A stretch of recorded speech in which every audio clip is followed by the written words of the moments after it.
Hi, this is V Manjula. First of all ఇటీవల విడుదలైన TET ఫలితాల్లో ఎవరైతే క్వాలిఫై అయినారో వాళ్ళందరికీ ఫస్ట్ ఆఫ్ ఆల్ కంగ్రాచులేషన్స్. మీరందరూ అనుకుంటుండొచ్చు, ఎందుకు 150 మార్క్స్ వచ్చిన తర్వాత కూడా మళ్ళీ అమ్మాయి ఎగ్జామ్ రాసింది మళ్ళీ అని అనుకుంటూ ఉండొచ్చు. ఎవరికి రాయాలని ఉండదు.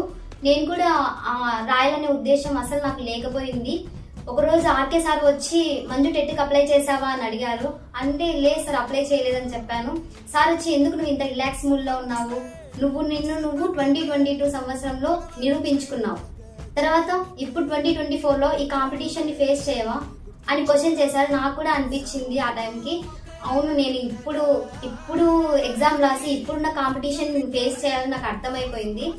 సో అది నాకు డిఎస్సి కూడా ప్లస్ అవుతుందని అర్థమై అప్పటి నుంచి నేను ప్రిపరేషన్ స్టార్ట్ చేశాను. అంతకుముందు నేను తెలంగాణ డిఎస్సికి ప్రిపేర్ కావడం వల్ల నా దగ్గర చాలా తక్కువ సమయం ఉంది. తక్కువ సమయం అంటే జస్ట్ 20 to 30 days మాత్రమే నేను ప్రిపేర్ అయ్యాను. అది ఏ విధంగా ప్రిపేర్ అయ్యానంటే, ఆ టైంలో 1 to 8th క్లాస్ వరకు డెప్త్గా టెక్స్ట్ బుక్స్ చదివాను ఫస్ట్. తర్వాత అంతకుముందు నేను కోచింగ్ తీసుకున్నప్పుడు ఉన్న రన్నింగ్ నోట్స్ చదివాను. దాంతోపాటు మెటీరియల్ విషయానికి వస్తే సాయిగంగా మెటీరియల్ నేను ఫస్ట్ నుంచి ఫాలో అయ్యాను. మళ్ళీ అదే మెటీరియల్ చదివాను రివిజన్ కోసము. దాని తర్వాత మెయిన్ ఎగ్జామ్స్ ఫాలో అయ్యాను. షెడ్యూల్ ప్రకారం ఎగ్జామ్స్ రాశాను. ఆ ఎగ్జామ్ క్వశ్చన్ పేపర్ కఠిన స్థాయి అది ఎంత ఉపయోగపడిందంటే ఆల్మోస్ట్ మీకు అందరికి తెలుసు. ఇప్పుడున్న క్వశ్చన్ పేపర్స్ అన్ని కొంచెం డిఎస్సి లెవెల్ని అంటే డిఎస్సి లెవెల్ 1 దాటేసింది. So TET papers DS level 1లో ఇవ్వడం వల్ల నా ప్రిపరేషన్ నాకు చాలా యూజ్ అయింది. మెయిన్ ఎగ్జామ్ పేపర్స్లో వచ్చిన క్వశ్చన్స్ మాకు సేమ్ యాజ్ ఇట్ ఈస్ ఎక్కడ ఎలా అయితే ఇచ్చారో క్వశ్చన్ ప్యాటర్న్, అంటే ఏది సరైనది ఏది సరికానదు, ఆప్షన్స్ మ్యాచింగ్ ఇదే వేలోనే అక్కడ ఇవ్వడం వల్ల అది మాకు చాలా ప్లస్ అయింది. సో మా క్వశ్చన్ పేపర్ కొంచెం కఠినంగా ఉన్నా కూడా కొంచెం స్కోర్ వచ్చి దానికి మళ్ళీ క్వశ్చన్ కఠిన స్థాయిని బట్టి మళ్ళీ మాకు కొంచెం ఎక్స్ట్రా మార్క్స్ యాడ్ అయ్యి 150కి 150 రావడం చాలా సంతోషంగా ఉంది. దానికి మెయిన్ రీజన్ అంటే ప్రిపరేషన్ కూడా అందరు చేసే విధంగా చేయకోకుండా వినూత్నంగా చేయడమే ఇక్కడున్న మెయిన్, ఇంతమందికి మంచి మార్క్స్ రావడానికి మెయిన్ రీజన్. 50కి 150 వచ్చినందుకు ఎంత సంతోషంగా ఉందో దానికి తగ్గట్టు భయం కూడా ఉంది, స్ట్రెస్గా ఉంది. ఇంత కాంపిటేటివ్ ఫీల్డ్లో ఎట్లా మళ్ళీ మనల్ని మనం నిలబెట్టుకోవాలి అని ఒక ఆలోచన ఉంది. ఆల్మోస్ట్ కాంపిటీషన్ పీక్స్ లెవెల్లో ఉంది. అందరు చాలా బాగా మార్క్స్ సంపాదించారు. అందరు కాంపిటేటివ్ ఒకే లెవెల్లో ఉంది. ఇంత కాంపిటేటివ్ వల్ల మనం జాబ్ తెచ్చుకోవాలంటే ఫస్ట్ ఆఫ్ ఆల్ మన ప్రిపరేషన్ మార్చుకోవాలి.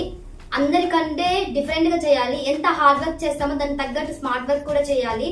హార్డ్ వర్క్తో పాటు స్మార్ట్ వర్క్ చేయడానికి మెయిన్ నేను నమ్మేదైతే సాయిగంగా. ఎందుకంటే ఇక్కడ పెట్టే ఎగ్జామ్స్ మనం ఒక లెసన్ చదివినా ఒక టాపిక్ చదివినా దానికి తగ్గట్టు ఒక్క ఎగ్జామ్ రాస్తే అర్థమైపోతుంది. అది మనం ఎంతవరకు మనం బ్రెయిన్లో ఉంది, మనం ఎంతవరకు అనలైజ్ చేసినాము, ఎంతవరకు మనం ఆన్సర్ చేయగలుగుతున్నాము, అప్పుడే మీరు ఒక ఎగ్జామ్ రాస్తే మీకు అర్థమైపోతుంది మీ బ్రెయిన్లో అది ఎంత స్టఫ్ ఉంది, మీకు ఎంత ఎంత ప్రిపరేషన్ మీరు కరెక్ట్గా ఉన్నారో లేదో మీకు తెలిసిపోతుంది. సో నేనైతే నమ్మేది ఇక్కడున్న ఎగ్జామ్ పేపర్స్ని నమ్ముతున్నానని ఇంత గట్టిగా ఎందుకు చెప్తున్నానంటే, సాయిగంగతో నాకు అనుబంధం ఇప్పుడుది కాదు. దగ్గర ఒక దశాబ్దం పాటు నేను ఇక్కడే ఉన్నానని చెప్పొచ్చు. 10th అయిపోయిన తర్వాత ఏపీఆర్జేసీ కోచింగ్కి ఇక్కడికే వచ్చాను, పాల్సెట్ ఏపీఆర్జేసీ కోచింగ్కి. తర్వాత ఇంటర్ అయిపోయిన తర్వాత టీటీసీ కోచింగ్కి ఇక్కడే వచ్చాను. దెన్ నెక్స్ట్ నాకు సెకండ్ ఇయర్లో ఉన్నప్పుడే మళ్ళీ డిఎస్సి కోచింగ్కి కొంచెం టైం మిగిలింటే అప్పుడు కూడా వచ్చాను. అప్పటి నుంచి నాకు వీలున్నప్పుడల్లా ఇక్కడ వచ్చి చదువుకుంటూ ఉండేదాన్ని. ఇంకా ప్రిపరేషన్ ఎగ్జాక్ట్గా ఒక 4 years నుంచి కంటిన్యూస్గా ఇక్కడే ఉన్నాను. ఇది నాకు ఎంత యూజ్ అయిందంటే ప్రతిదీ ఎప్పటికప్పుడు అప్డేట్స్ అన్నీ నేను అప్డేట్గానే చదువుకోవడం కానీ చాలా ప్లస్ అయింది నాకు. దానివల్లనే నేను ఇప్పుడు 2 సార్లు 150కి 150 తెచ్చుకోవడానికి మెయిన్ రీజన్ ఇదే. సో నేను నమ్మాను, నాకు సక్సెస్ వచ్చింది. మీరు నమ్మితే ఆల్మోస్ట్ సక్సెస్కి మీరు రీచ్ అవుతారని నమ్మకంతోనే ఇక్కడికి రండి.